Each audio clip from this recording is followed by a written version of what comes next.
To Roth or not to Roth?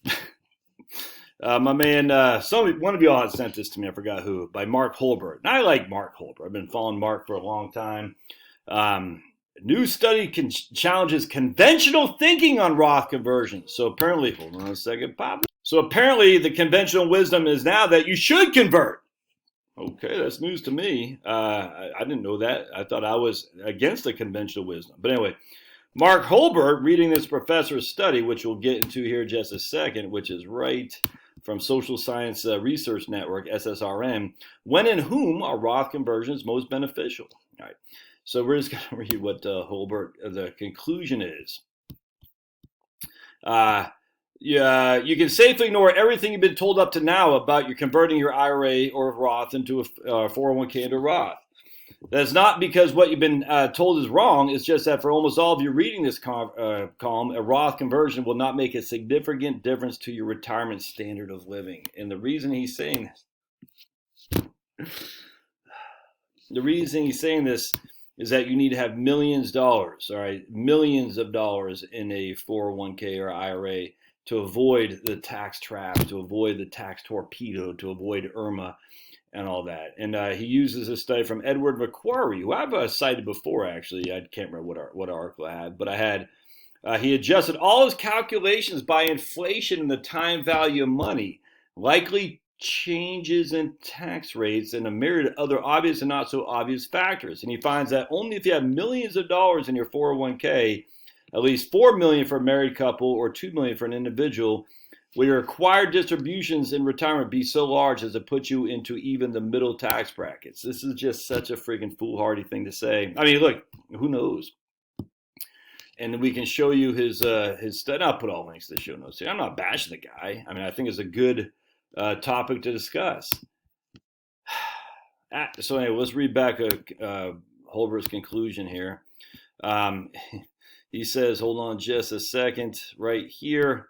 The bottom line, for most of us, you should therefore consider a Roth conversion for a one-time lump sum withdrawal later in retirement, or what you anticipate leaving as a bequest. The bottom line, for most of us, there are far more important issues to focus on than whether or not to take a Roth conversion. No, there's not far more things, man. There's not.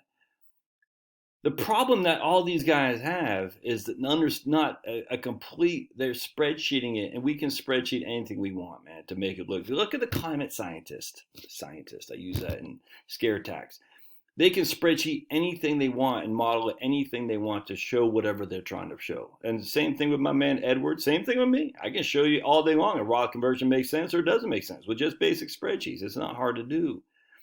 What always gets overlooked, and this is where the Roth conversions are good, is a fundamental issue that once you're retired, I just did a video on this just today, the fundamental issue that once you're retired, you now have another bill that you have to consider, which is the tax on your deferred accounts. While you're working, you have income coming in from your employer. It makes the ability to pay those taxes so much easier than in the future when you don't have that income. Never mind the fact, never mind the lack of tax inflation for tax brackets like we used to have back in the day. Back in the day before Reagan came around, there's no inflation adjustment for tax brackets. IRMA under Obama was not adjusted for inflation. Net investment income tax is not adjusted for inflation. Alternative minimum tax was not adjusted for inflation. Taxation on Social Security was not adjusted for inflation. Going back to 1983. And so Ed McQuarrie says, oh, well, if we adjust it for inflation in this and that and this and that, okay, but maybe.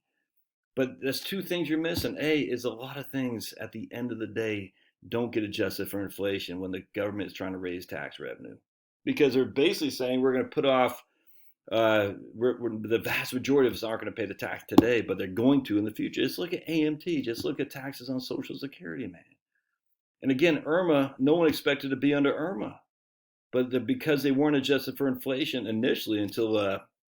it wasn't Trump. I think it was when they got the 2015 Social Security reform.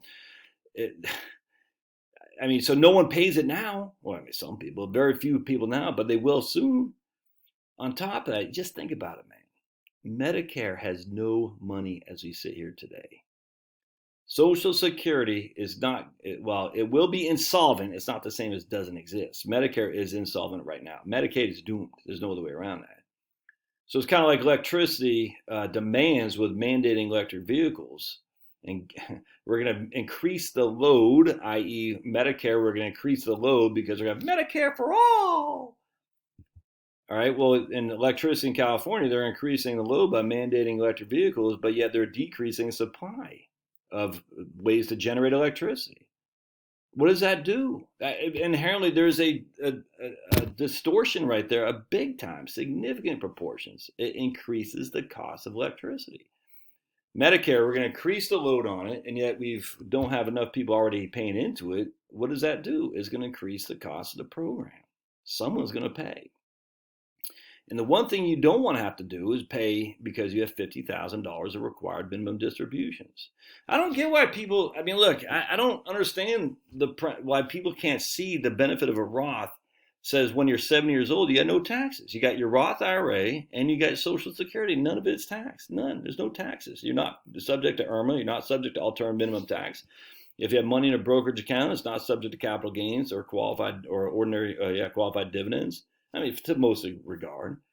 I don't get why that. I mean, I guess these guys are in a higher air than me or you, but I'm like, look, if you're making $60,000 a year, and you have if you need $60,000 a year in income, you get $30,000 from Social Security and $30,000 from IRA distributions. I know for a fact that you're going to pay a couple thousand in income tax. Yet if you have $40,000 a year in Social Security and $20,000 in Roth, you're not paying anything in income tax. And you can't have the side job of saying, I'm going to go back to work if I run out of money because taxes took too big of a burden. It's just a weird construct. Let's see if this guy says anything about widows too. Hold on a sec. Let's go back to his. Let's see about, we're going to go to widow. Nothing about widows. Let's go to single. We got 11 things. He talks about how much you need if you're a single client. Let's just see real quick. All right. He talked about IRMA. We're a single person. The percentage stays the same, but the dollar amounts are cut in half, right? Unconverted TDA with a single corporate match. He doesn't say anything about widows. He doesn't say anything about, let's say, survivor. Let's do survivor. Nothing. So it doesn't talk about the widow's tax trap either. Look, man, you got to do what you got to do. I would say the majority of people I work with, I tell don't do Roth conversions. It's not worth it at this point. It's just not for the most people because you usually have pensions and stuff. But man, for me, this is just me. I'm sitting there thinking if I could have all my money in a Roth, all my money in a brokerage account and Social Security, man, I'd be living freaking high in the hog. Never have to worry about them changing the tax laws ever. Anyway, I'll leave you the show notes or the links. You can read this for yourself and let me hear your thoughts. All right, thanks now.